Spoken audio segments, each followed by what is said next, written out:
Oke baik, perkenalkan nama saya Rovina Kabesa, NPM 12170059. Di sini saya akan menjelaskan tentang pengaruh equilibrium terhadap kuota impor. Pada bagian pertama, kita melihat tentang pengertian kuota impor.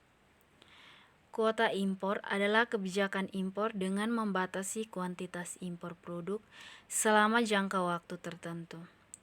Tujuan dari kuota adalah untuk melindungi industri dalam negeri yang rentan terhadap tekanan produk. Yang berikut adalah jenis-jenis kuota impor. Yang pertama adalah kuota absolut atau unilateral kuota. Yang kedua adalah negotiated atau bilateral kuota. Yang ketiga, tarif kuota. Yang keempat, missing kuota. Kuota absolut atau unilateral kuota adalah kuota yang besar atau kecilnya ditentukan sendiri oleh suatu negara tanpa persetujuan dengan negara lain. Yang kedua, negotiated atau bilateral kuota adalah kuota yang besar atau kecilnya ditentukan berdasarkan perjanjian antar dua negara atau lebih. Yang ketiga, tarif kuota adalah gabungan antara tarif dan kuota. Yang keempat, missing kuota adalah membatasi penggunaan bahan mentah yang diimpor dalam proporsi tertentu dalam produksi barang akhir.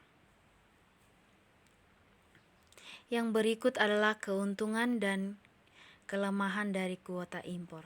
Yang pertama, keuntungan kuota impor. Bisa lebih efektif dalam membatasi perdagangan daripada tarif. Yang kedua, tidak tergantung pada elastisitas permintaan dan penawaran.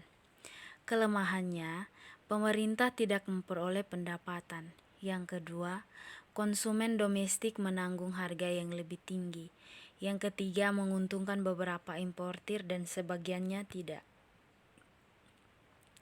Perbedaan antara kuota impor dan tarif impor. Kuota impor berbeda dari tarif impor, yaitu pemerintah membatasi kuantitas produk, sedangkan tarif impor adalah pungutan atas harga produk impor. Kuota impor hanya mempengaruhi kuantitas dan tidak mempengaruhi harga produk impor. Sebaliknya, tarif impor menaikkan harga produk impor.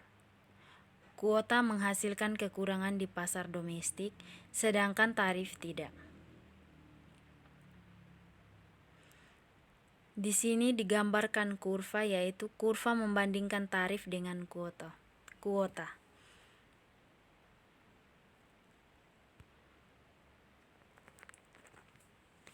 Dapat dijelaskan bahwa tingkat tarif T mengakibatkan tingkat impor Q.